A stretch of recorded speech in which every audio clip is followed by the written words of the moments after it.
Hey up everybody, my name's Joshua Morrison, director of Johnny Moz's Lessons in Confidence, and today I wanted to talk a little bit about life, death, and particularly about experience. So this is going to be quite a large scale video. I'm going to be going to a couple different locations and we're going to essentially get to the bottom of why do I never feel like I've lived enough life, no matter what it is that I do. So I'd like to start this off by talking about two of my closest friends, right? And they've gone through extremely different paths in life.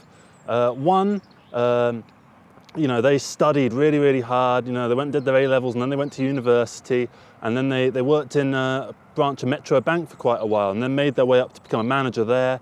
And now they're a consultant in something to do with banking. I'm not entirely sure, they've explained the job to me and I don't really understand quite what it is that they actually do. But they basically, from what I gather, they sit in meetings and go, oh, we should have this for the finance system, this will be good. Or something like that, right? So they're the same age as me, they're about 26, 27, and they're very successful. His net worth is somewhere in the realm of about £800,000. He's, I'd say he's saving up for a deposit on a mortgage, but he could basically buy a house in London now with what he's got. But he's being smart with his money, and he knows all about the financial system and getting loans out and all this sort of stuff. He has a credit card and he does things through the credit card to build his credit score. He's never been late on a payment or anything like that. Where that kind of comes into an issue is in his sort of late teens and early 20s, he never really did anything socially. So I didn't see him for quite a while. He stayed in. He was the sort of person who'd be in bed by about 10, and he'd wake up at about 6, 7 a.m. every day. He ate very healthily, he went to the gym, he was very, conscious about self-improvement, and he was very into all that, And then there's my other friend who, they're about the same age, 26, 27, right? And they went to uni for media studies, similar to me. They went out of town, they stayed in uni dorms, and so they got a lot of friends through their uni dorm, neighbours essentially. They went to a load of parties and they had a load of crazy experiences. One of which sticks in my head particularly is that they found this old abandoned building and they were in there and they were just doing a load of drugs in there. I think they took some coke and they were drinking and someone was passing a spliff around and all this sort of stuff. I mean, I wasn't there, so I can't tell you the ins and outs of how it actually went down. But apparently it was quite a nice looking old building. And on the inside there was a load of discarded furniture, so they would just sit on these old discarded sofas just passing the spliff around, just having a good time. And this person has been to basically any country you can possibly name, they've been there, barring stuff like North Korea, obviously. They've been all over Africa, they've been to Brazil and Argentina, they've been on a road trip across America, they've been to gigs all across the world, seeing, name any band, they've basically seen any band that you could possibly imagine. There's one story that sticks out to me actually, is that they got invited to some party in the French catacombs. I don't know how they got it. I think they were in some bar and they got talking to someone. They invited some old fellow, and the old fellow said, hey, I'm going to this party later today. Do you want to come down? And they went down to the party in the catacombs and it was a fetish party. So they kind of sat on the corner and they spoke to someone called the Amazing Hermaphrodite for about 4 hours. What that conversation will entail, I'm not entirely sure. I don't even fully understand what hermaphrodite is. I think it's the one where they don't have any genitalia, or it's maybe they have both sets of genitalia, the vagina and the penis. I think it's something like that. Anyway, they would know because they spoke to the Amazing Hermaphrodite for about 4 hours. And they've been skydiving, they've been abseiling, they've done all sorts of stuff, and they're the same age as me, right? There's one time when I went to meet a load of friends and this friend was there, and then we nipped down to this one event that he asked us to come down to, which was some work do sort of thing. And we were there, me and my other friends, we were kind of bored shitless being at this thing. So one of my mates said, do you want to just come back to mine? We'll just have a couple drinks. And I was like, yeah, let's get out of here. So we got out of there, and the friend that I'm talking about, he said, oh, I'll catch up with you. And he came down about an hour and a half later, a big grin on his face. And he'd been talking to a woman while we were at this work do. And I remember my mate said to him, have you just had sex? Like that. And he was like, yeah. And we're like, bloody hell. How are you going around doing all this stuff, And so those are two very different sort of styles of life, right? And I'd say they're both valid. You know, one person, you know, they knuckled down, they studied really hard, and they focused on self-improvement, and they worked their way up the system, and they managed to get somewhere where they are in a very good place in life, right? They could easily settle down now and have kids and possibly retire at 40, right? That's one friend, right, who's now a consultant in the banking industry. And then there's my other friend who, sure, they only work in a pub at the moment, but they've had an awful lot of life experience, right? And I think that there's something quite interesting in these two friends, because personally, I feel like I'm somewhere in the middle, right? But not in a good way. I feel like I've had the worst of both sides. I've not had the crazy experiences, and yet I also work in a pub and I'm a YouTuber. You know, I'm not a particularly successful YouTuber. I certainly don't make enough to live on and retire at 40, right? So in this video, I kind of want to get to the bottom of why I feel like I'm not as good as these people.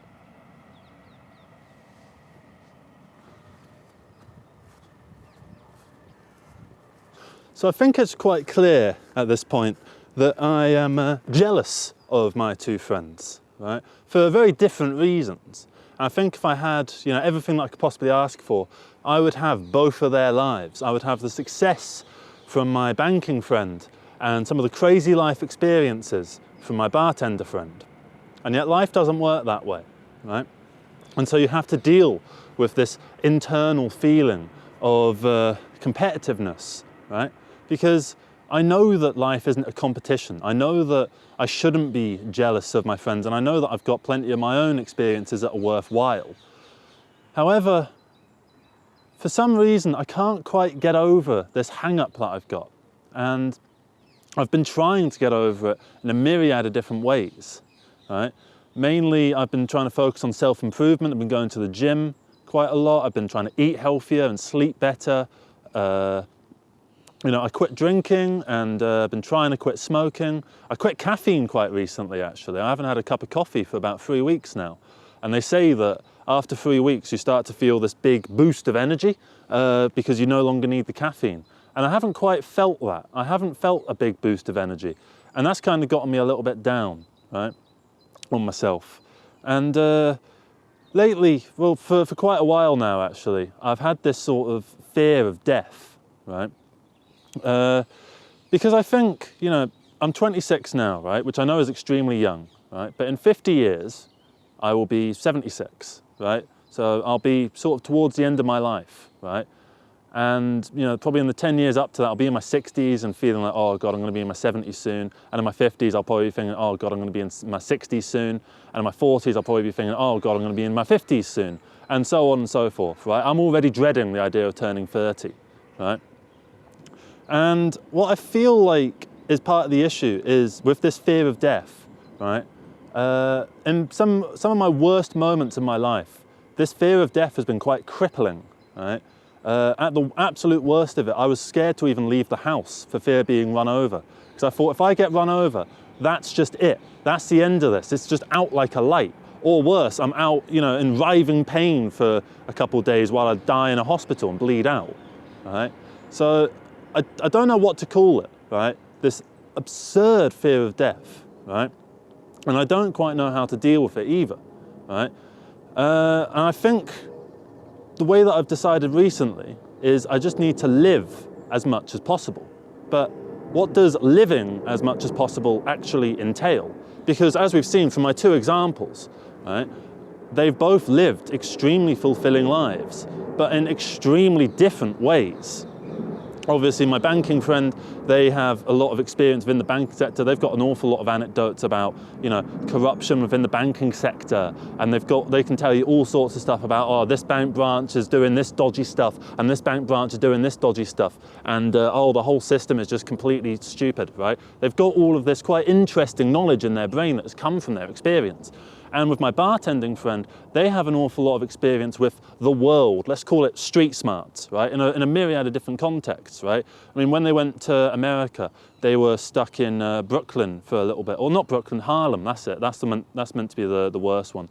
And they were stuck there for a couple of days in a hotel. And when they booked the hotel, when they got into it, apparently they found, him and his mate at the time, they found a dead body in the hotel, right? So they had to call the police, and the police came and did a big investigation, right?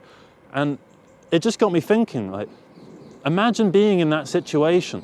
Imagine opening the door, I think it was a bathroom door, to seeing someone just lying on the floor. Probably it comes with an immediate kind of, oh, are they okay? And then, you know, you kind of look over, you see maybe some blood coming out of the ear. You're like, oh, that doesn't look good. So, you know, maybe you freeze up straight away. Maybe you don't immediately call 911 because you think, oh, God, I don't know if that's the right thing to do. I mean, obviously it is the right thing to do, but, you know, as you've frozen up in this sort of situation, it's quite an intense situation, you know. You'd probably freeze up a wee bit and not call them straight away. You probably think, oh, what do I need to do? And, oh, God, I need to get this body out of it. Oh, Christ, that was apparently their first thought. And luckily they didn't touch the corpse. They were going to drag it out. That was the first instinct. But they called 911, and whatever it was, the police or the ambulance or whoever it is turns up, and they got the body out of there. The only problem is that they left all the blood for them to clean up. And it was like an Airbnb sort of self-cleaning type deal, right? So that didn't go down very well, and the Airbnb didn't get a very good rating. They did stay in the Airbnb for the rest of the time because it had a hot tub and a balcony, right? And they paid extra for all of that, so I don't blame them for staying. But it also got me thinking, like, I mean, I don't want to see a dead body, right? I've never seen a dead body. I have seen tents, you know, on the side of the road when some kind of traffic accident has happened or something like that. And there's a tent there, and that tent is basically saying, there's a corpse in here, you don't want to see it, just move along, you know, you're better off not knowing, right? That's basically what that's saying. And I've seen an ambulance with its lights on, static, which apparently means that there's a dead body in there, right? So where am I going with all of this, right? Well, this sort of fear of death and this desire to live as much as possible, you'd think that it would be healthy to want to live as much as possible, but it hasn't been. It hasn't been healthy at all. And it's in fact been quite crippling. I've been too scared to go out and live life in certain ways for fear of consequences. And maybe in some circumstances that's logical. For instance, I don't particularly fancy doing any hard drugs. I don't particularly like the idea of going into the French catacombs for any kind of party, let alone a fetish one. I don't particularly like the idea of going all around Africa and sleeping on the side of the road, which is apparently what my friend did at one point. You know, I don't particularly like any of these ideas, but I do want to live, and I want to experience life in all of its glory. So how exactly do I do that? And what part of me do I need to potentially shut off or hone in on, focus on, in order to make my dreams a reality, my dream of living life to the fullest, right? Because, say lately, I've been looking at a lot of interviews from David Bowie, right? And he's had an extraordinary life, right? He died at the age of 69. He had a heart attack in 2004. He went all over the world doing loads of tours and stuff. He had all his crazy sex parties in the 70s. You know, he took every drug that there was under the sun, you know, and then he got sober, and then, you know, he went and did a load of religious sort of finding himself sort of stuff and tried out all sorts of different philosophies and spiritualities and to try and find himself. And he eventually found himself and found comfort and contentment within himself, and then was able to relay that to an audience via his fantastic music, particularly in works like Heathen and Outside. I particularly like the 90s and early 2000s era of Bowie. And I look up to him in quite a few ways, particularly for having lived such an extraordinary life. Another one is Roman Polanski. I wouldn't say he's one of my favourite directors, but he's definitely made some films I really like The Pianist and Rosemary's Baby. He was born in the late 30s, I believe. He was in a concentration camp as a child for a brief time, and then the war finished. And then in the 60s, you know, he got involved in the whole Charles Manson thing. Charles Manson's cult murdered his girlfriend at the time, and he then went off and directed a load of films. And then in the 70s, he got done for the whole child sex thing, which is a bit grim. And then he lived in France for a long time because he couldn't go back to America because he would have been arrested, right? And I find his life extremely interesting, right? And I look at my life in comparison, and it just doesn't quite hold water. But is that the point? Is that the point of being alive? To live the most fulfilling life possible? I would argue not. I don't know quite what the meaning of life is, but if I had to give a definition, right, it would be to live life in as fulfilling a way as possible. And that means not just for yourself, but for others, right? So say a parent, a loving parent with their child, right? Maybe they're not going out having crazy adventures, you know, going into weird fetish parties in Paris or finding dead bodies in America. But their life is extremely fulfilling because they have the responsibility of raising this child that they love so dearly. And that sort of idea of fulfillment is kind of covered with my example of the friend in the banking sector. But obviously he's not fulfilled because of the work he does. He's fulfilled because of the success and the social status that comes alongside it. Obviously, everyone that I know is very proud of my friend, and they're very, you know, they're glad that he is able to achieve something for himself. And they go, good on you, you know? I mean, you're worth like 800 grand at the moment. Oh, fucking hell, that's amazing, you know? They say that kind of stuff, right? And similarly, you might say to a parent of a child, you know, it must be so wonderful having this child. It must be so wonderful looking into their eyes. It must be so wonderful taking them to the playground and seeing them have a go on the swings or whatever, you know? It's fulfillment, right? And fulfillment comes from extremes of some kind. For instance, having a child is quite extreme. I mean, the amount of effort and pain that a woman goes through in order to bear children is extraordinary, right? And, you know, the tiredness that comes from the sleepless nights and, you know, all the weird experiences, you know, going to parents' evenings, you know, the feeling of sending them off to school for the first time, that feeling when they first get a boyfriend or a girlfriend, you know, or maybe they come to you and they say they're gay, you know, that's a big sort of moment in your life, you know, and that's an emotionally resonant sort of thing to happen. Because even if you're totally supportive of gay rights, I'm sure it's still a bit of like a, whoa, you know, kind of feeling, you know, like bloody hell, this is a big moment in my life, you know. And, you know, what I'm doing in life just doesn't quite feel like it holds water in comparison. I know comparison isn't the point, but I don't quite know what to do with my life. So maybe let's start at the beginning. So I can quite easily answer the question of what is it that I want to do with my life. What I want to do with my life is I want to create works of art. And I use art in with quite a broad definition, you see. So when I was about 5 years old, my family just gotten their first computer. Right? It had Windows XP on it. And I remember it had Microsoft Word. And I started writing this story about these two kids in school. And they got out of school and they got abducted by aliens. Right?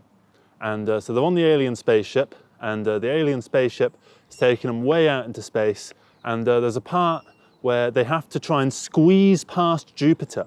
Now, the reason they have to squeeze past Jupiter is when I was a kid, you know, you only see the solar system through those charts that have all the planets right next to each other. And Jupiter was quite massive on the scale. It took up most of the page, right, on the top and bottom. So there wasn't really much line space on either side. So I thought a spaceship would have to get past that and have to squeeze past Jupiter. And I remember there was a big conflict to do with some spaghetti people. And I mean, I remember being really proud of it. It was about 13 pages in the end. And I printed it out, I binded it, and I donated it to my local library and asked them to put it on the shelf, which they did. I went back to that library later on in my life, and they must have taken it down, which I don't blame them for, because it's not really, you know, good reading. There's grammar and spelling errors all over the place. And then when I got into school, I didn't really have, I mean, I had a small group of friends, but I was like sort of on the precipice of being in that friend group. I mean, I never went out after school with them to do things or anything like that. I instead spent my time in the library, generally during break and lunch period, and I would be writing. I was writing this story called Terry Terrible, which was all about this evil school in Iceland that basically kidnaps children and turns them into super soldiers, right, and experiments on them and all this sort of stuff. I wrote about 150, 200 pages of that. It looked like if I was going to see it through to the end, it would have been a really long book. I would probably have to split it up into a few different things. What else did I do? I created an entire world, the sci-fi sort of universe. It's kind of a bit sort of Mass Effect meets Star Trek kind of thing. Yeah, I really got in depth with building that world and doing so many different things with it. And then I also wrote this other story that I didn't finish, but it was called The Autumnberg Legacy. And it was basically all about this Italian mafia family who'd immigrated from Germany right after the war. And they had some big pot of gold. And in the modern day, it was in what was Soviet Estonia. And then it became just Estonia. And there was this big group of treasure hunters that were trying to track it down, and the US Army was also involved, and they wanted their fair share of the pie. It was completely naive writing. It had, I was really into anime at the time, so there was your typical like anime sort of hot chick who doesn't wear very much, even though she's in fucking Estonia in winter, and she had a sniper rifle that had those 50 caliber bullets. I remember looking up so much stuff about 50 caliber bullets that, I mean, even on school computers, I mean, I remember I got called into a meeting about it at one point, because they were worried about me. I just said, I'm just writing a book. So I've always been writing, and I've always been a little bit sort of on the edge of sociability. I don't socialize particularly often, right? I do have friends, but I'm not someone who's very good at keeping in touch with people. You know, I tend to go out to things I'm invited to, but I'm very bad at organizing things to invite others to, right? I swore off hosting parties after I had a party that just went kind of tits up.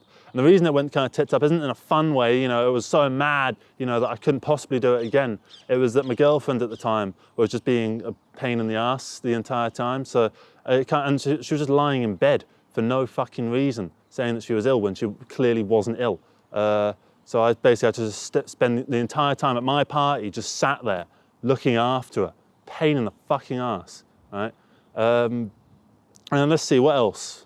In terms of sociability, I'm not a particularly social person. You might have noticed in these videos, it's just me, you know, just talking to the camera. There's very rarely a circumstance where I'm with someone else, you know, because I'm not a big socializer. I'm not good at small talk. I'm not good at, you know, finding things to say. Right? I was out the other day at an open mic in Hounslow, and I went by myself, which I very rarely do.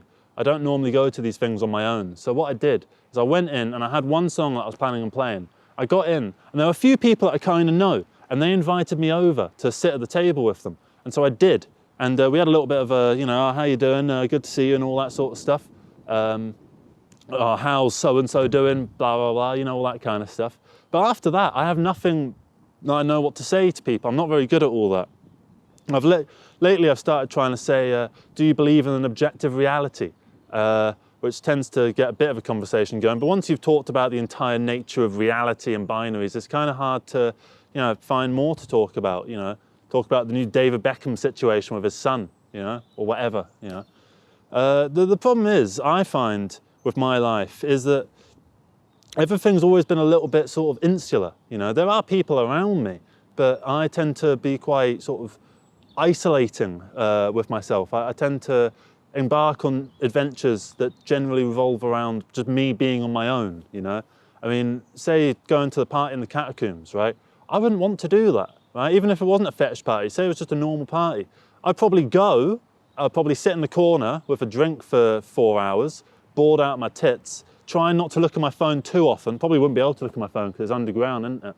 So there wouldn't be a very good signal, you know. So I'd kind of be sat there, not massively enjoying myself, and then eventually I would go home. But my mate, he spent ages talking to the amazing hermaphrodite, and then went back with the amazing hermaphrodite and did hermaphrodite things, you know? So that's a whole different world. And like, I think about my own sort of, for instance, in 2023, after I got divorced, I tried to get back into the dating scene. I tried to go to a club, you know, and sort of chat up women, you know? That's what you apparently do, isn't it? That's what I saw on How I Met Your Mother. So I tried to do that. Instead, I got groped and felt up by a 45-year-old woman who was really, really fat. And she just kept like handsy all over. And I just sort of, I thought I had a flight or fight sort of situation in my head, and I thought, right, there's two ways out of this, right? She's got me pinned against the wall, so I can't really escape, right? I can't just tell her to back off, fuck off, right? Because I'm not very good at confrontation. So I thought, right, she's trying to feel me up, right? What I'll do, poof, like that, hands on the tits, right? I'll tell you what, it worked as well. She was like, oh, slow down, and then she walked off. I was like, thank fuck for that, right? So that was my attempt at chatting up women. I'll tell you why, actually, that me and my mate that were there, we tried to talk to these two women, right? And you know the typical situation where there's a pretty one and a not as pretty one, right? And the one that was not as pretty was asking me all sorts of questions about my film work and all this sort of stuff. And she was talking to me about how she was looking for work in terms of dance. And I was kind of thinking, oh no. If I sort of try and take this any further, is that kind of a bit Harvey Weinstein-y? I'm using my film credentials to get laid. I don't really want to do that, right? And also I kind of fancy the mate anyway. So nothing ended up happening. But at the end of the night, right, I ended up just going home early and just sort of laying in bed, stared at the ceiling. We were out of town, me and my mate, we were staying in a hotel. So my mate came back, right? And he'd been out with someone in the car.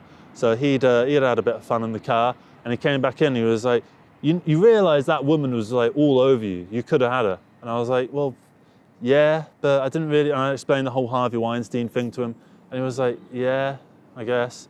But also the entire way through the night, when I was trying to talk to people, I'd look at groups, I'd be on the precipice of a group, I'd be at the edge of a group, right, having a bit of a dance, right, and I'd be trying to think about how I could get in there, you know, and as I'm about to approach, I remember this distinctly. Someone came up to me, they're like, "Whoa, dude, you're so tall, whoa!" Right? Because look, I'm not a short fella, right? I do get that, right? But what frustrated me, right, was it was only the blokes, the people's boyfriends that were giving me all the attention, right? They were getting their girlfriends to take selfies with me, right? That I don't want any of this. My face now all over fucking Snapchat, right? So it was a pain in the ass. And, you know, I had a miserable time, right? I came back, I was still drinking at the time. I was about 70 quid down from fucking alcohol, right? And a pack of cigarettes that I bought, right? I didn't have any fun, right? I came out of the experience more miserable than I went in, right? Because at least when I went into it, I had hope. I had the hope that I would have a crazy night out and I would do something mental, right? But life just doesn't work that way. Life doesn't give you exactly what you want, right? You have to go out there and try and seize it. And I did go out there and try and seize it, but that's not a guarantee for success either, right? And then I thought about it more. I thought, say, if I had got with a girl that I was kind of interested in that night, right? I mean, what would have happened? I'd probably have only realised that, oh gosh, she only wants to listen to Taylor Swift and she just wants to talk about gossip or makeup or whatever. And it turns out we wouldn't be right for each other. And oh, sure, maybe the sex would be all right, but then what in the morning? You know, oh God, what, you know, and then I have to deal with her in the morning, make her a cup of coffee, you know, and then she'd go off and then she'd be gone, you know, and I'd have left town and never seen her again. And knowing me, I'd have probably formed attachments to it, you know, so I would have come out of the situation worse for wear. So it clearly, I don't think that's the right way of going about things, right? Chasing pure hedonism isn't the answer, right? So what exactly is the right answer? Because throughout my life, I've been sort of maybe a bit alienating as an individual. Sometimes I think people find it quite difficult to talk to me because maybe I can be quite intimidating. I mean, I'm quite tall, I'm quite quiet, you know, and I tend to veer straight into quite, you know, deep intellectual conversations. And that's not me bragging about it, that's a bad thing, you know. I mean, I don't know how to engage in small talk or anything like that, or how to have a bit of fun, friendly banter. Whenever I've tried to, you know when people gently rib each other? I've tried to do that and I end up delivering some like really fucking like to the core insult to the person. And I feel terrible about it. So now I just kind of go about trying to be quite earnest. I find that tends to work a bit better for me. But that's not really the way that everyone else around me seems to be working. And I've tried it and it doesn't work. So what am I to do?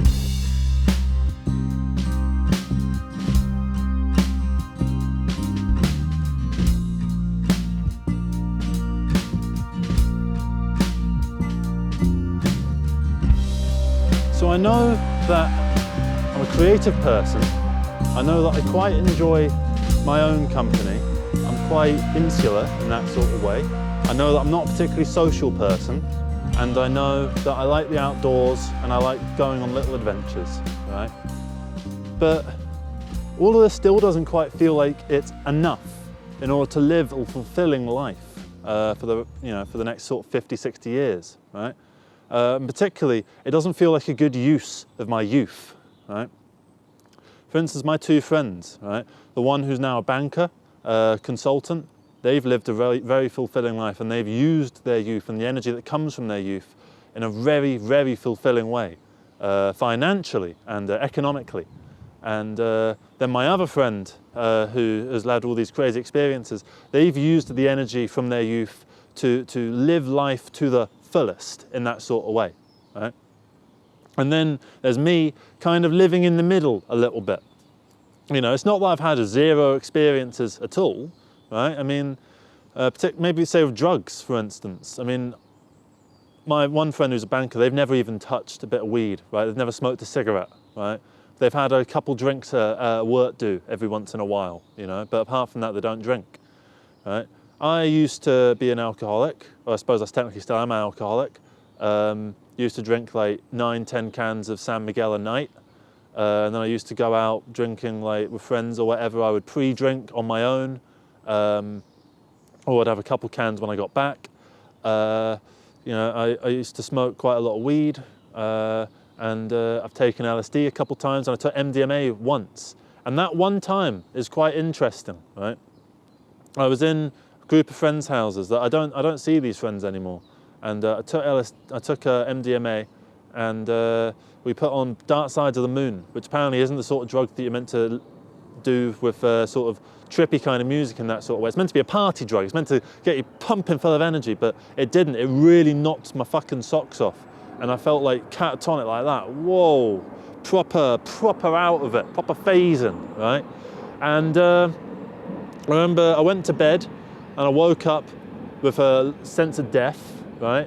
But also kind of wanted to do it again. So next time I was at the friend's house, I took my girlfriend at the time, who eventually became my wife, we then divorced. She pulled me out of it.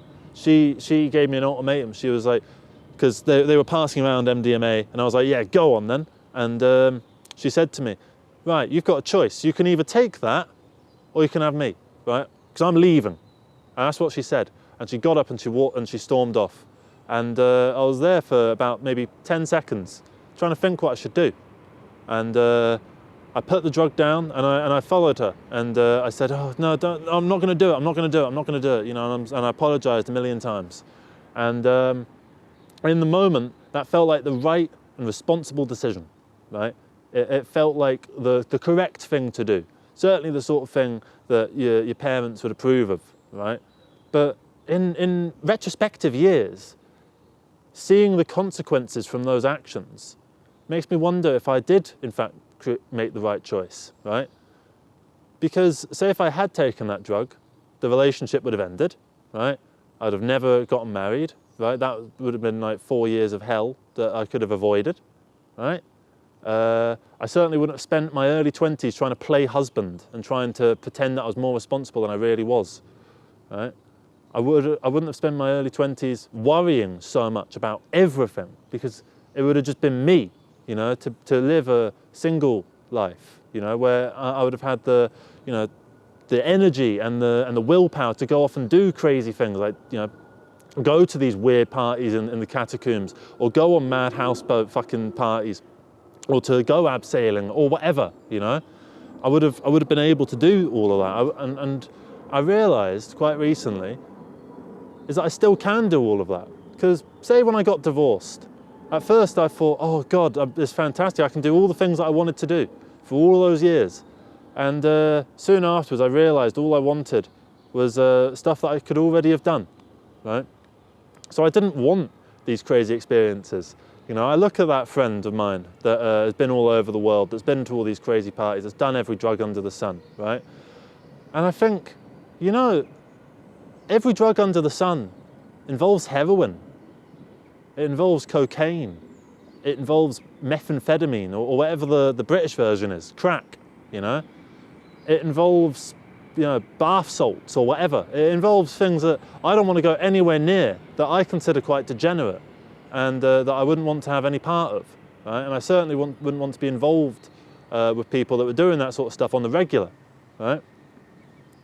But obviously my experience of that is fairly naive in that I haven't seen, you know, say a crack den or a heroin den. You know, I've not lived train spotting by any stretch of the imagination, right?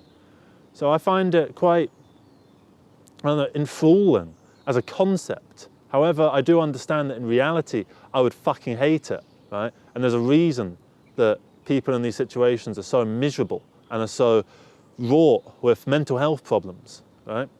And sure, I have my own mental health struggles, but, you know, it's not that it's a competition, but it's certainly, I'd say I'm a fair bit better than, say, someone who's been through all of that. Because for all the crazy experiences and for all the euphoria that comes from it, there's also an awful lot of trauma that comes out of these things. Because people all like to tell you the positives in their life, but they like to steer clear of the negatives. Because one, they don't want to bring you down, and two, they don't want to give you a negative impression of them. And three, they might see it as being none of your business, which admittedly is completely correct. It certainly is none of my business what trauma my friend might have gone through, right, that I'm not involved with, right? If they don't want to talk about it, they don't have to talk about it. That's totally fine, right? But I do reckon that it does exist. Maybe if not within my friends, certainly within other friends, right? Certainly within other people. I mean, I feel like I've been quite sheltered in my life, right? I've somehow managed to get to the age of 26, nearly 27, and I don't have a single friend or relative or acquaintance who's ever killed themselves. I don't know anyone who's ever overdosed and been in hospital for days. I don't know anyone who has ever, you know, I've never even been to a funeral. I don't know how I've managed to not have been to a funeral yet, but I've somehow avoided having been to any funerals in my life. And I know that that's unusual at this age, right? And I don't see it as a negative at all. I'm counting my lucky stars for it. But at the same time, there's certainly a feeling of inadequacy in that I haven't lived certain experiences that are commonplace. And it's extremely upsetting that something like suicide is commonplace in the modern day, and possibly always has been, but particularly right now, because that's what matters. You know, it's very sad that, you know, people out there kill themselves on the regular. I'll tell you what, there is one sort of thing actually. When I was about 12, I used to be on Minecraft SMP servers quite a lot. And it would just be sort of like normal Minecraft, but with just other people. And me and like people from America and people I met online would be on Skype. And we'd have these long sort of Skype calls and we'd talk about stuff. And I remember there was one, he was a little bit older, he was about 16. He lived in Canada, I think in Saskatchewan. And his girlfriend had just left him and he was going to kill himself. And I remember talking to him about it. And I remember saying as a 12-year-old, why do you want to kill yourself? Then you won't be alive anymore, you know? And then you won't be able to play Minecraft with me anymore. And I remember him explaining his thought process in so much detail. I didn't quite, you know, grasp at the time because I was obviously a naive child. But I think from that perspective, I was able to give him something that maybe someone with more experience and more maturity wasn't able to give him, which is a sense of innocence, right? And I heard about that, I heard from that friend, sort of guy, for the next sort of 2 years before I packed in doing Minecraft and on Skype and all this sort of stuff and moved on to playing Call of Duty. Right? So I never heard from the friend again after that, but he continued to live. And maybe he killed himself afterwards, but he didn't kill himself in that moment. And, you know, sometimes I remember that sort of situation and I never quite know what to make of it, right? Is it the same sort of thing? No, they didn't kill themselves. And even if they had, it's just an online friend. I probably would have gotten over it. It's not like your best mate killed themselves. But at the same time, it is life. People do go. Death comes for us all. And before that happens, I would like to live as much of life as possible. But there is one thing getting in the way. I remember that I got a comment on one of my YouTube videos about a year ago that said, you may have a mood disorder, right? And I think they were referring to the fact that in some videos I seem overwhelmed with euphoria, and other times I seem almost catatonic of just how miserable I am. And I remember that comment very distinctly. I certainly wouldn't want to diagnose myself as having a mood disorder by any stretch of the imagination, because I feel like that's quite disrespectful to the people out there that certainly suffer with these things properly. However, it certainly got me thinking, there must be something that's a little bit wrong with me. For instance, when I was in school, I had to have learning support all the time. From year 1, which I think is about grade 2, all the way through until college. I had learning support the entire time. I used to be a right little shit as a child. I used to be an evil little bastard. I used to throw people's glasses over the fence. I used to chase people with sticks. I used to do horrible things to people, right? Being a sort of 6, 7-year-old boy. And you know, as I sort of grew up, I certainly stabilised a little bit and stopped acting out in these sort of ways and stopped being such a little brat.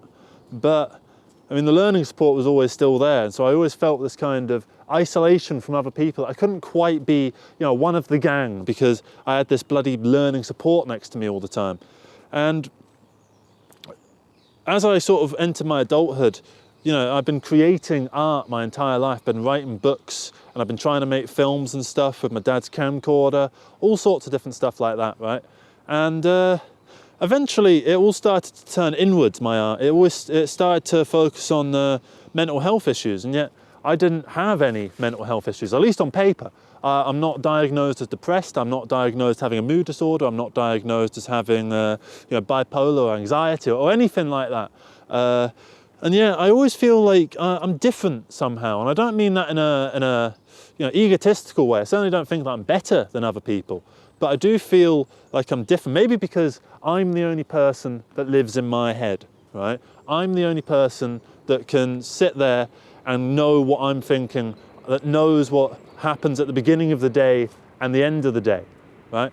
I'm the only person that knows who I am truly and utterly, right? Other people, certainly they can know about me, they can know things about my life, you know, and I'm quite an open book, as you can probably tell. So, you know, there's certainly a lot to know about me, but I certainly do feel like there's something wrong with me in some way, right? In here, neurologically, right? Like the synapses in the brain aren't quite aligning, right? And it gets you down, like particularly if you start to feel like you are depressed or you feel like you are, you know, anxiety ridden, you start to unconsciously confirm your biases, right? And that's certainly not me saying to anyone who feels, you know, depressed or anxious, just get over it. No, that is not what I'm saying whatsoever. I do feel like, though, if you start to identify with the idea of being depressed or having anxiety or whatever, if it becomes any kind of personality for you, it can be quite easy to live with that and to almost excuse yourself. For instance, I have always been told by various people at school, right, that I was probably autistic, right, and I should go in for tests, right. I never got these tests, right. I'm not entirely sure why I didn't get these tests, but I never got diagnosed with autism. I remember I was talking to the mother of one of my closest friends, right? I was waiting for my mate to come back, so we just sat in the living room and just had a bit of a chat and watched Countdown. She said to me, "Oh, Josh, you're quite autistic, aren't you?" And I said, "Oh, crap, am I?" And she's like, "Yeah." And I was like, "Well, how can I stop that?" She's like, "You can't change who you are." And I was like, "Yeah, I suppose you're right." So I know that I can't change who I am. If I am autistic or not autistic, I can't change that. And so I don't want to get diagnosed. I don't want to prove one way or the other, right? Because say if I go for the test, it turns out I'm not autistic, right? Well, then what's wrong with me, you know? Oh, if I'm not autistic, I must be this or I must be that, right? And if I am autistic, at least to me, right, this is just my feeling, I feel like I would use it as an excuse. I feel like, you know, an awkward situation would happen because I can be quite an awkward person. You know, something awkward would come up. Like, for instance, I was in a cafe with my girlfriend the other day and tried to say, oh, thank you, bye, as I left, right? And I left before my girlfriend did. And then she said, oh, Happy New Year, take care, you know, all sort of smiley, and because she's fantastic like that. She came out and she's like, God, you can be quite awkward, can't you? And I was like, yeah, I suppose. I mean, I've always sort of seen my life a little bit like Mark from Peep Show. It's a bit stupid, but I mean, I feel like I've been down very similar trajectories as him. Even getting married sort of felt a little bit like the wedding episode, which is, I thought after I got married and divorced that I wouldn't be able to watch that episode anymore. No, it's fantastic, that episode. But anyway, the point is that depression and anxiety, or whatever it is you want to call it, let's call them blockades, right? Let's call them hurdles to overcome, right? Because you can overcome them, right? Not to say that you will cure your depression or cure your anxiety, but you'll be able to treat it in some sort of way, right? Whether you want to go the medicinal route, whether you want to try and use, I don't know, cannabis or something to try and cure it, whether you want to, you know, force yourself out into weird situations, which is what I'm trying to do, whatever it is that you can do, you will know that there are mental blockades. I mean, if you're watching something like this, you'll certainly agree with me, that there are mental blockades preventing you from engaging in life in quite the way that you might want to, right? And I really want to engage with life completely and utterly, right? So, say when I sat down at this open mic that I went to the other night, some friends that I knew invited me to sit next to them, right? And it felt like when I was there, all the conversation got zapped. I saw them having so much fun when I was stood at the bar, right, when they invited me over. And then when I sat down, we had a bit of small talk. Afterwards, it looked like they were all bored. Right? And I was wondering, are they bored because of me? I don't think that's quite how it works. Just one person's presence being a bit quiet isn't enough to derail everything and make everyone leave and just get everyone so, like, you know, life isn't literally like a sitcom in that way that everyone is completely out to get you, right? I don't think that's what it is at all. I think that there are, you know, unfortunate circumstances that your brain can misinterpret, right? So this, right, it was very easy for the anxious side of my brain to go, right, they all hate you, everyone fucking despises you, and they're just waiting for the second to fucking come out and say it, right? That's kind of what it felt like, right? But, you know, in reality, I heard one of them on the phone, and I heard them mumbling under their breath, oh, come on. They were stressed about something. And one of the others has recently just had a kid, right? And they had to be back early to look after the kid, right? And then another one was stressed out because of work, right? And had to be up early in the morning. So it's not me, right? I'm not purposefully alienating anyone, right? And no one is going to give someone grief for trying their best, earnestly, to be the best and most interesting person that they can be, right? Because it's not like I just sat down and was completely unsocial, right? I talked to people, I had a little bit of small talk, I asked them how they were doing, what's going on, you know? But the conversation sort of fizzled up. And also there's music happening at an open mic, so, you know, you're focusing on the music a little bit as well. So realistically, it's all kind of okay. And yet I do think it's these sort of feelings that come about, maybe unjustly, but all the same, they come about, that make you feel like you're not as good as you should be, right? And so you need to get where you ought to be in order to start living life. But I don't think that it works like that. I really, really don't think that it works like that.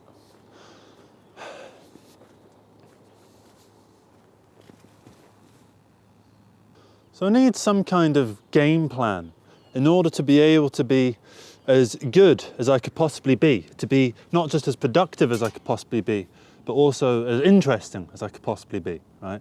I need to figure out some kind of A to Z map of the path that I need to take in order to be the most interesting version of myself possible, and also to live as fulfilling a life as possible, right? So recently I have done a few things in order to try and make sure that I am going to be living a fulfilling life. First off, I've started going to the gym every single day, right? Second off, I have booked a trip to go skydiving. Third, I've booked a trip to France where my plan is to walk from Dieppe to Paris in 3 days. What else have I done? I've also spoken to a couple friends about potentially going to Morocco on a bit of a lad's holiday. I've also booked a trip away with my girlfriend to Copenhagen. Right? I also plan to go walking up north. Right? Basically, my idea is to walk from London to somewhere up north. Right? And I've got a tent, and I'm just going to camp along the way, and we'll see where that takes me. And because I'm unemployed at the moment, you see, and so I'll probably stop off in libraries along the way and like, you know, look for jobs on the internet and stuff while I'm out and about as part of the world, rather than sitting, wasting away, you know, in my house, which is what I've been doing for the past sort of 2-3 months. And I don't want to live like that. I don't want to live life comfortably or safely. I want to live life fulfillingly, right? I want to live as interesting a life as I could live, so that when I get to an age where I don't have the physical capabilities of walking up north or walking from Dieppe to Paris or going skydiving, I can look back on the memories that I formed and not feel a minutia of regret. I don't want to ever think I could have taken life by the bullhorns and then I just didn't. I don't want to ever look the bull in the face without taking it by the horns, right? Which is an interesting saying, actually, because I'll tell you what, taking life by the bullhorns, right, is actually incredibly dangerous, right? Because a bull is about, 3 tons worth of, flesh and muscle that will rip you apart with its horns, right, which you're grabbing, right? And they move really, really fast. They can outrun you easily, right? They could outrun Usain Bolt, right? So what I find pretty mad is that saying, grab life by the bullhorns, is even a thing, because if you did grab life by the bullhorns, you'd probably wind up in hospital. So, of all these things that I've just said, all these plans that I've made, right? My trip to Dieppe, right? My plan to go skydiving, my plan to go to Morocco, are these actually what I want? Or do I only know what I not want to do? Do I only know what I don't want to do, right? Because life is continuously, very easily able to drag you down, but it's very hard for life to prop you back up, right? I mean, recently I had some experience where I was talking to someone about a certain thing, and the thing that we were talking about reminded me of a different conversation that I was having with a friend who ended up betraying me in a very, very deep manner. They slept with my wife, you see, and I remember when that happened, I just went absolutely fucking mental. And I planned to go around to his house with some fucking razor wire and throttle him. And if that wasn't going to happen, then I was going to take him out into the woods and I was going to beat him to a pulp. And I remember my flatmate having to hold me down and restrain me and prevent me from leaving the house to destroy this individual. So what I ended up doing is I called everyone I know and I told everyone what happened, and basically all the friends that I had, they had to either pick him or me, and the ones that I care about picked me, right? I'd say about 80% picked me, right? So I'm quite happy because of that, right? But at the end of the day, it's still something that is a negative point in my life, right? And whenever it does sort of come up, without some kind of constructive sort of form around it, right? When you're just ruminating, it can be quite difficult to deal with it, right? Particularly when something triggers it, right? I don't mean that in the, oh, you also triggered PTSD sort of way. I just mean literally when something gets triggered in the brain that makes you remember something, right? It triggers the memory of that happening, and lots of different things can trigger that. And you know what I realized? I can't isolate myself to hide from the things that I'm scared of, right? I can't hide away from life, because life will happen whether I want it to or not, right? Because I'm going to age, right? Eventually, I'll probably move into a different place, right? Say, whatever happens, right, with my future, I might have children, I might not, right? I might get a pet, right? Whatever might happen down there. I might make more music or film or whatever, and it might lead to someone coming along and saying, oh, I find your stuff really interesting. Here's an opportunity for you, right?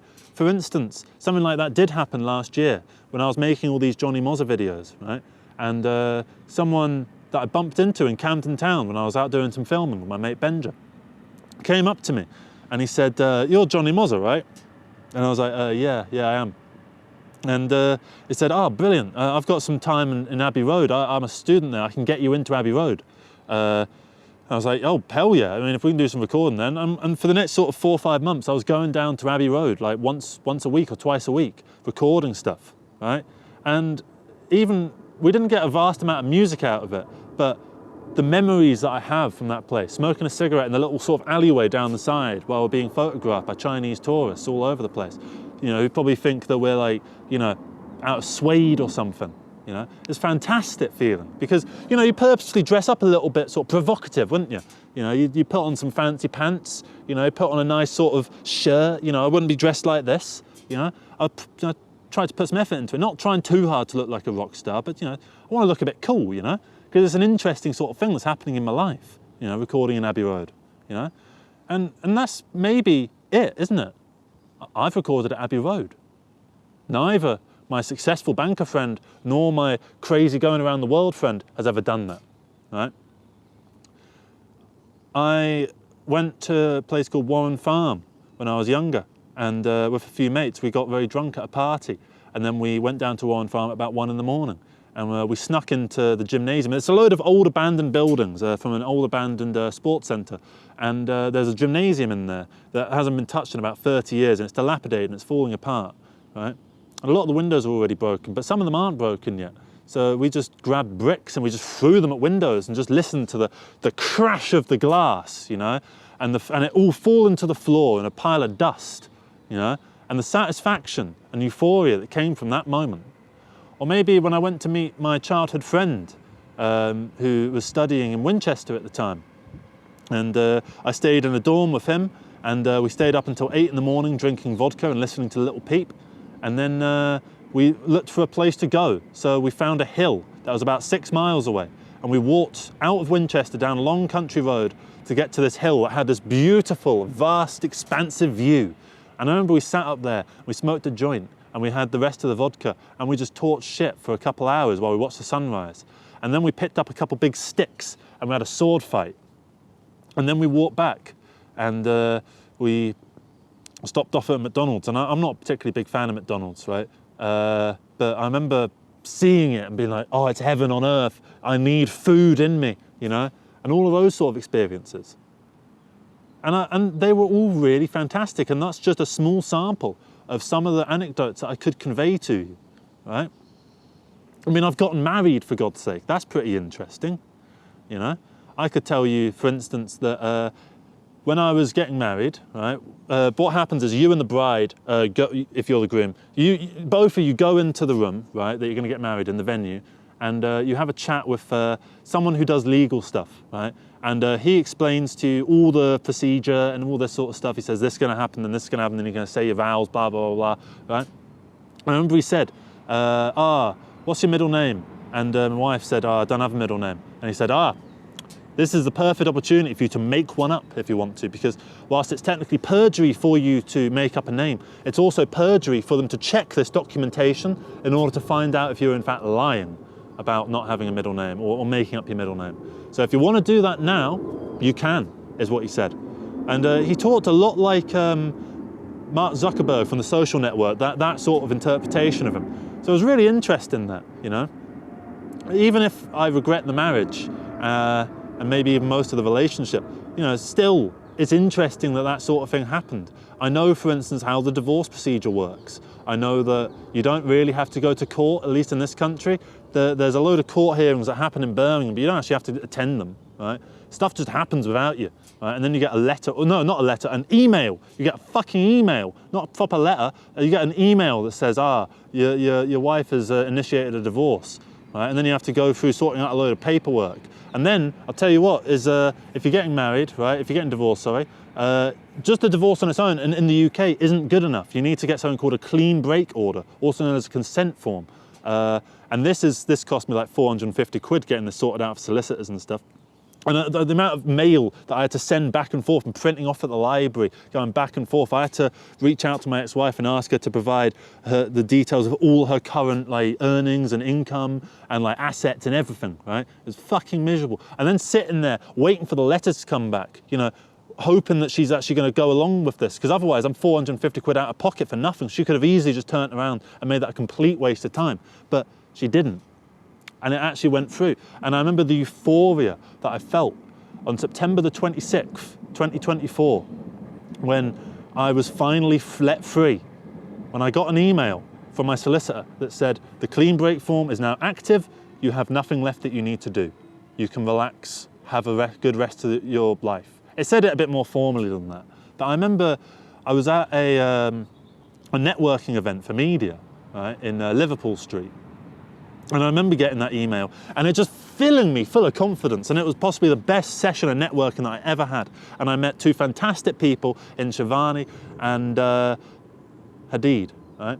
And we went and started filming Johnny Moz's Lessons in Confidence, which, sure, while the film ended up falling through, this channel came out of it, right? So, you know, in a similar way to the butterfly effect, if, say, all of those years ago, when I had that choice to either take MDMA or to continue my relationship with my girlfriend, who would then become my wife, right?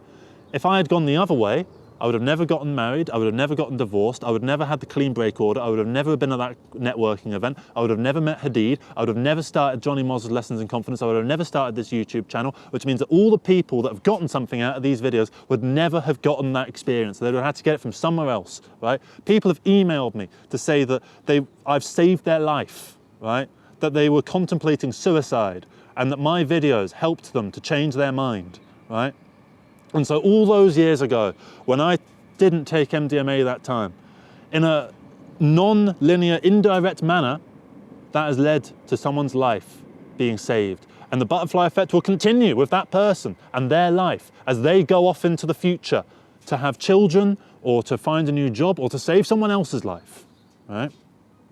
So it's not about making a game plan, is what I've realized, right? Having booked all of these weird experiences, going skydiving, going to Dieppe, going to Copenhagen, trying to go to Morocco, walking up north, right? All of these experiences, right? They're fun, right? But it's not about packing as much in as humanly possible, right? Because I'll tell you what, that friend that I tell you about in this video, who has had all these crazy experiences, who's been to weird parties on houseboats and in the catacombs and in big business conferences, who's done so much with their life, right? You know what one of their best memories is? That they've continually will tell me is one of their best memories, right? It's lying in bed with their current girlfriend, watching Doctor Who.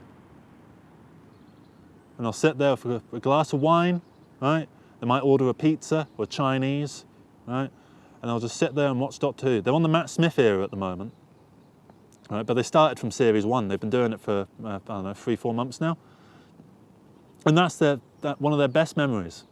It's not the catacomb experience. It's not the traveling around Africa. It's not going to every country under the sun. It's not going on a road trip across America. It's not the scale of the experience that's important. It's about the worth to you, the experiencee, right? And he feels contentment and he feels joy in spending time with the woman that he loves, engaging in an activity that's not particularly challenging, but is also fun. So maybe I've been looking at this all a little bit wrong. Maybe it's not about how much life you live, it's about what you do with it. About 3 years ago, I was in this exact spot, right? And I was working on some music at the time, and I was really interested in field recordings. So I came out to the park to get some field recordings, and I sat in this exact spot, and I heard the sound of birds, right? So I got my phone out, and I left it down here, and I recorded the audio of the bird song, right? And not having a phone in my hands and not being able to make any noise and do anything to entertain myself, I had nothing to do but to sit here and listen to the bird song. And I listened to it for about 15, 16 minutes, and it was beautiful. You can hear right now that bird and then that bird over there, it's almost like a call and response between the species, right? And you can make out what bird makes more of a caw sort of noise and what one makes more of like a oh sort of noise. You can make these out very distinctly. And that memory has stuck with me very vividly for all this time. It was one of my favourite points in that year, a year which included a time when me and a few friends went to Old Street, and we went on a pub crawl, and we found ourselves in this really swanky sort of bar type thing. And I remember I got talking to some bloke who, I think he was trying it on with me, and he tried to buy me a drink, and he was being a bit sort of handsy, and I sort of entertained it for the purpose of getting the drink, and then I got away from it. Because I'll tell you what, this place is fucking expensive. It's like 15 quid for a fucking cocktail. It's ridiculous, right? So, you know, I managed to get 2 cocktails for the price of 1 because of that. And then, you know, I had quite a good night, you know, and we went off to a park somewhere, and we lit up a joint. We passed a joint round, and it was me and a few of my close sort of male friends, and we were talking about depression quite in depth, and we were talking about our various experiences. And I remember at one point I said, you know, what the worst thing is that we're not even meant to be talking about this right now, because men don't talk about their issues like this. Men don't communicate things in the correct sort of manner, right? Which is why I might have made an hour-long video all about this rather than just talking to a therapist, right? Or, you know, communicating this stuff with someone that might care about me, right? Which, you know, certainly I can do. But this, to me, is an experience, right? Maybe not a grand scale one, but it's an experience all the same. Life isn't about a competition of getting the craziest experience possible, because if that were the case, Neil Armstrong and Buzz Aldrin have already won, right? They were the first 2 people on the moon, right? They've beat you, right? It's not about who can have the maddest time. It's about how happy can you make yourself, and how fulfilled can you make yourself, and how content can you be with your life and with whatever life throws at you, right? Because I'm clearly not content right now. I've got 2 friends, one of which is very successful in the business sector, right, and is worth a lot of money, but at the same time is probably sort of starved for social experiences. And I've got another who certainly isn't starved for social experiences and crazy drug-fueled adventure, but at the same time isn't making it very far in life, right? Not to be rude, but my point is that for this whole video, I've been placing myself in this metaphor in the middle of these 2 people, right? But do you know what? Neither of these 2 people exist. Both of them are a collection of anecdotes from people I've heard from across my entire life, right? And I don't mean to put people into 2 camps, right? It was quite easy for the sake of the video to do that, but did you believe that these were 2 actual people? Because even for a time, I started to believe it in the build-up to making this video. I was like, there are the people that live the crazy experiences, there are the people that are successful, and then there's me. And I'm sort of both, but neither, you know? People think I've got success because I've got 60,000 subscribers. People think that I'm successful because I've worked a load of jobs. I remember talking to a fellow YouTuber. We met up at a pub somewhere, and he drove me back, which was quite nice of him. So thanks for that, you know who you are. And I remember I was just telling him a couple stories, and we were having a bit of a go back and forth, and I would have a relevant anecdote. And I remember saying to him something about the time I worked in a care home. I remember him saying to me, God, you've done it all, haven't you? And I thought, I don't feel like I have, right? And this is one of my idols. This is someone that I really look up to. I really like his YouTube videos, right? He's one of my favorite YouTubers, okay? And what I found really interesting is that he's impressed with my life, and yet I'm not impressed with my life. So it's clear that I'm not doing this for other people's approval. I'm not trying to live as mad a life for others. I'm trying to do it for myself. And I think that's much healthier, right? But also what's not healthy is the need to have something that I don't have, right? Because I'll tell you what, if I was that person who had taken every drug under the sun, who'd, you know, been to the crazy parties, who'd been as high as it's possible to get, it also comes with being as low as it's possible to go. And I don't think I could take the trauma that comes with some of these experiences, you know, abusive partners, right? That's something that this is a metaphorical person, but a lot of people that I've spoken to that align with that side of the metaphor tend to have been in some abusive relationship, or they tend to have some sort of mummy or daddy issues, or they tend to have some sort of issue in school that's left them traumatized. They used to be bullied a lot as a child. There used to be all these different things going on in their life. And sure, certain things have happened to me, and I've always felt like my experiences are never good enough. But this is me telling myself right now, in the year 2026, your experiences are good enough, right? And I'll tell you what, just the same way that I don't need to look at these people, right, and think, God, they've lived such an amazing life, and look at me, why haven't I lived anything? I know people look at me in the exact same way, and they feel the exact same struggle that I feel. And then there'll be other people that look at them and feel the exact same struggle that they do and that I do. Right? And I'll tell you what, even probably both my friends, right?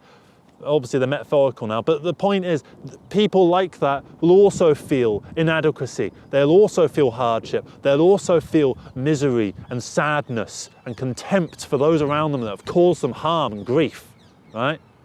And they find their way out of it, right? Just like you will, and just like I will. Because I am determined in this year, the year of our Lord, 2026. So there's a church there, it's distracting me, the fucking curse of God. I am determined to live life, not as fulfillingly as possible, but just fulfillingly. Because I'll tell you what, I think I've been worrying quite a few people lately with all of this talk about going to fucking France and walking along and sleeping in ditches, and going to Morocco with people that I met like 10 years ago, or jumping out of a plane, right? I realise people are starting to worry about me, right? I remember someone close to me said, you're being quite manic. And I thought, God, am I? I'm not someone that gets manic. I'm not someone who gets depressed. I always just live in the middle, in the mundanity. Because, I mean, I was raised in a suburban household with both parents, decent enough childhood. And I went to one primary school, one secondary school, then went to college, right? And then got into work. Very bog standard train of life, right? But I'll tell you what, the first job that I got coming out of college, I got by going to a pub with my girlfriend at the time. And the idea was our relationship was kind of on the rocks, so we thought we'd have a little bit of one of those dates where you pretend to meet each other for the first time, and try and get the spark back in life. And we were about to do that, right? We got to the pub and we were like, all right, you go in first and then I'll come in a little bit later, right? So I go in first, and a pub guy starts talking to me about doing photographs for his wheel shop, and I end up spending most of the night talking to him. He's buying me drinks left and right and centre, and he's offering me a job that pays very, very decently, right? And so that's what I spent my time doing. And that's not a normal way of getting a job. But do you know what? That's what I want. I don't want to live life mundanely. I want to live life in an interesting and fulfilling manner that means something to me. I want to get to the end of my life and feel like I've lived a worthwhile variety of experiences. And I have belief in myself that I will do that. I have faith that I can achieve my dream, which is simply to live a fulfilling life. That's it. Live a fulfilling life. 4 simple words. Not live as fulfilling a life as possible, live the best life possible, grind as hard as you possibly can, it's just live a fulfilling life.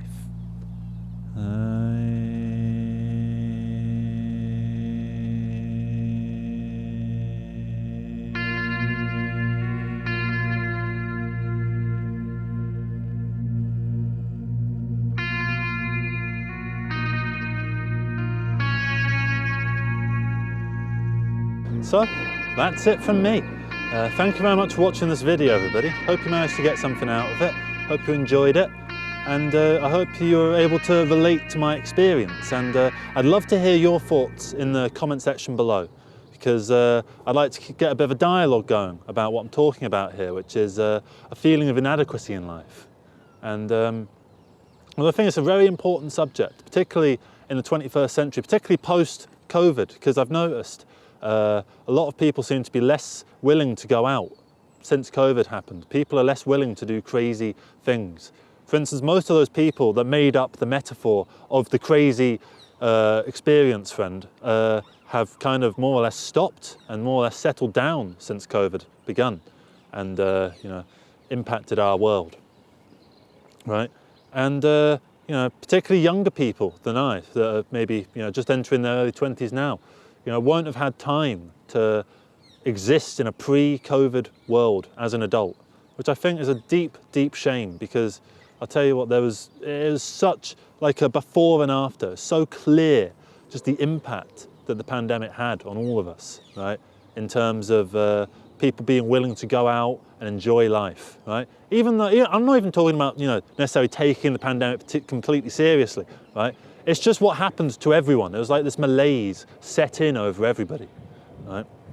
And I hope that that's not forever, because that's a systematic sort of issue that I think is a bit beyond the scope of what I'm trying to say here, which is more along the lines of not necessarily self-improvement or maybe motivation, but just, you know, being able to hold a mirror up to the camera and go, here you are, this is what I'm like.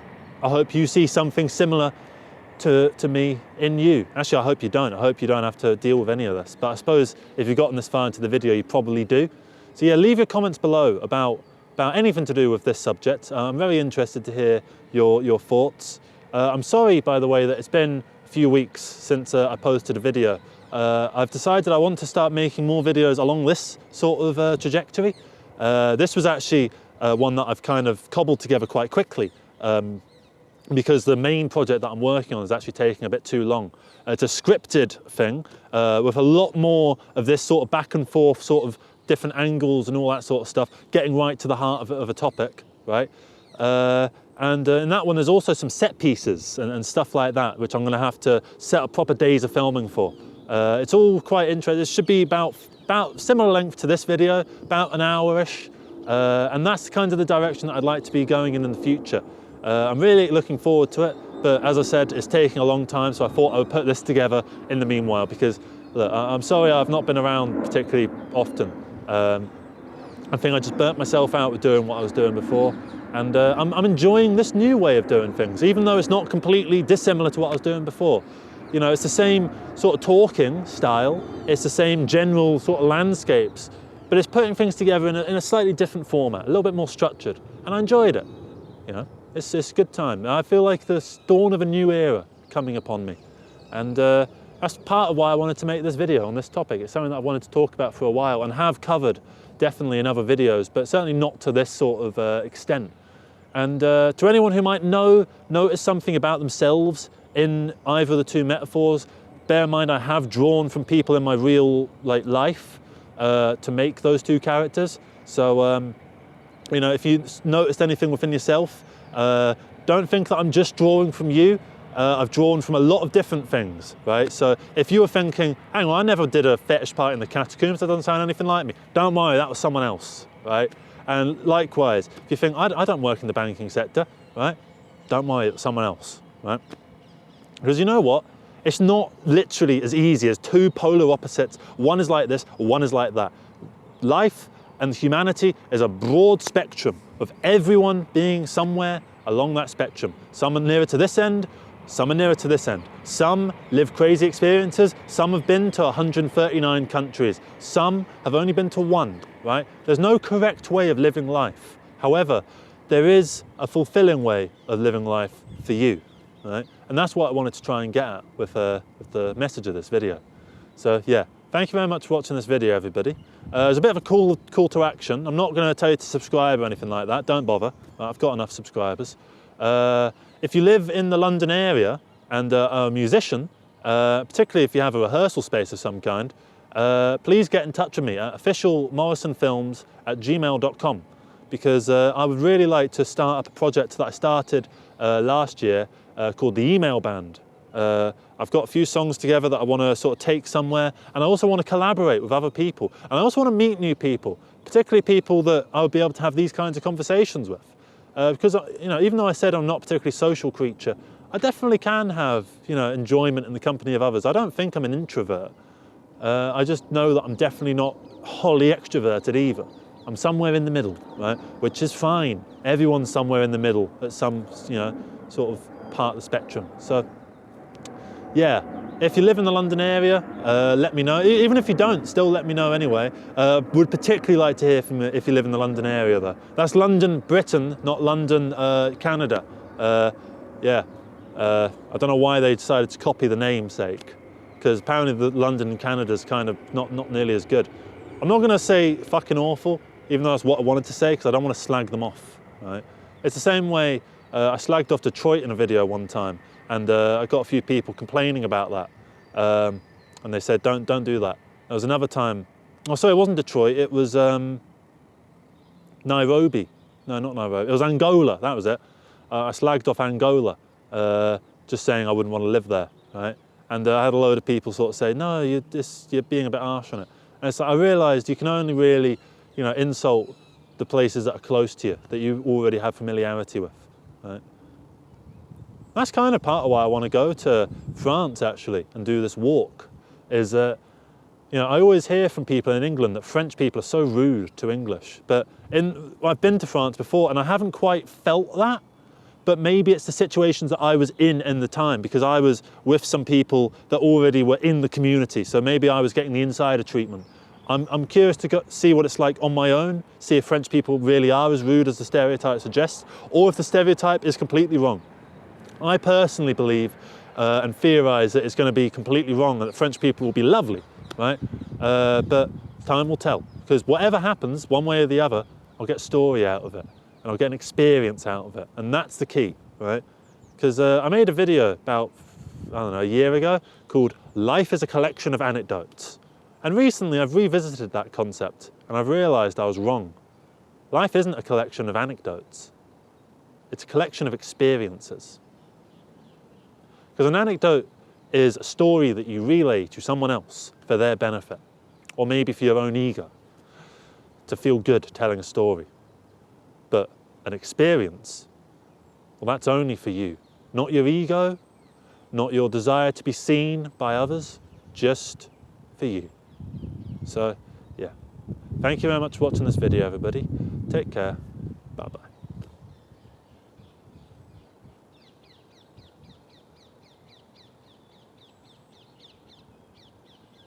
It's a bit awkward, isn't it?